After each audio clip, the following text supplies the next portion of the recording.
Tahu nggak sih, telat nabung 5 tahun aja bisa bikin kita rugi ratusan juta? Sebagai anak muda pasti sering mikir, masih lama kok buat nabung. Atau have fun dulu deh, nabung belakangan. Apalagi sekarang godaannya di mana-mana ya. Dari promo ojol, diskon online, sampai konten lifestyle yang bikin kita pengen ikut-ikutan. Menariknya nih, coba deh kita bayangin bareng-bareng. Si Budi, teman SMA kita, mulai nabung dari umur 25 tahun. Tiap bulan dia nyisihin 1 juta rupiah. Sementara itu, di sisi lain ada si Andi, yang juga teman SMA kita, baru mulai nabung di umur 30 tahun, dengan jumlah yang sama, 1 juta per bulan. Nah, yang mengejutkan, ternyata selisih 5 tahun ini bikin perbedaan yang gila-gilaan di masa depan mereka. Kalian pasti penasaran kan kenapa bisa gitu? Jawabannya ada di yang namanya bunga berbunga atau compound interest.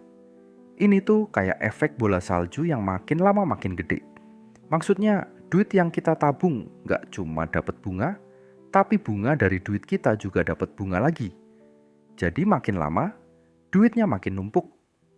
Berbicara soal realita di lapangan di Indonesia ini, banyak banget orang yang masih mikir kalau nabung itu bisa kapan aja. Yang lebih memprihatinkan lagi, dengan gaji UMR yang di beberapa daerah masih di bawah 5 juta, banyak yang ngerasa mau nabung dari mana, buat makan aja pas-pasan. Saya paham banget perasaan ini, karena dulu saya juga pernah ada di posisi yang sama. Meski begitu, justru karena situasi ekonomi yang kayak gini, kita malah harus lebih pintar ngatur duit. Coba deh kita lihat data dari Bank Indonesia. Ternyata hampir 70% pekerja di Indonesia gak punya tabungan yang cukup buat hidup 3 bulan ke depan kalau mendadak kehilangan penghasilan. Ngeri kan?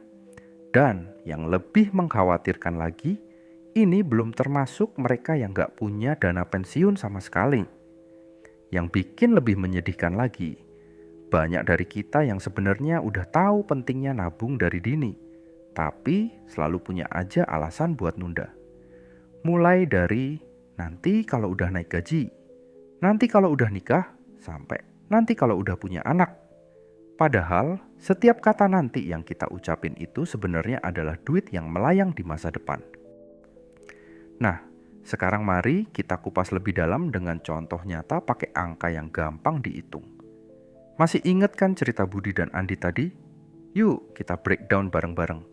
Si Budi yang rajin nabung dari umur 25 tahun dengan asumsi dapat bunga investasi rata-rata 10% per tahun.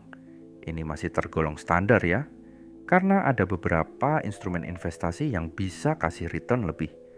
Pada umur 55 tahun bakal punya dana sekitar 1,9 miliar rupiah.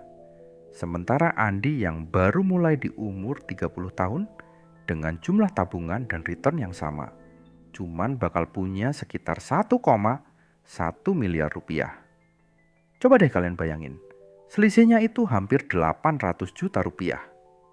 Dan ini cuma gara-gara telat 5 tahun doang loh. Kalau dipikir-pikir, 800 juta tuh bisa buat beli rumah, atau minimal jadi DP rumah yang lumayan di daerah pinggiran Jakarta. Atau kalau buat usaha, 800 juta bisa jadi modal yang cukup gede buat mulai bisnis yang proper. Tapi tenang dulu, saya tahu kok di antara kalian pasti ada yang langsung mikir, wah, nabung 1 juta sebulan mah gede banget, gaji aja cuma 4 juta. Makanya nih, yuk kita coba pakai angka yang lebih realistis buat kondisi kebanyakan dari kita. Misalnya nabung 300.000 per bulan, atau sekitar 10.000 rupiah per hari. Kira-kira sama kayak ngeluarin duit buat beli gorengan atau es kopi tiap hari. Dengan angka yang lebih masuk akal ini, orang yang mulai nabung dari umur 25 tahun masih bisa punya dana sekitar 570 juta di umur 55 tahun. Di sisi lain, yang baru mulai di umur 30 tahun cuma bakal punya sekitar 330 juta. Tetap ada selisih 240 juta. Itu setara sama harga mobil baru yang lumayan loh. Dan yang perlu kalian ingat, ini dengan asumsi kita nggak naikin jumlah tabungan kita sama sekali selama 30 tahun. Padahal idealnya kan harusnya tiap tahun kita bisa naikin dikit-dikit seiring dengan kenaikan penghasilan. Ngomong-ngomong soal nilai uang, ada satu hal penting lagi nih yang harus kita bahas bareng-bareng. Tahu nggak sih, di Indonesia ini rata-rata inflasi per tahun tuh sekitar 3-4%. Nah loh, artinya apa? Gampangnya gini, duit 100.000 yang kamu pegang hari ini, tahun depan cuma punya daya beli sekitar Rp96.000. Dan kalau kita lihat 10 tahun ke depan, daya belinya tinggal sekitar Rp70.000. Ini nih yang bikin banyak orang tua sekarang susah di masa pensiunnya, karena mereka nggak nyiapin dana yang cukup buat nandingin efek inflasi ini.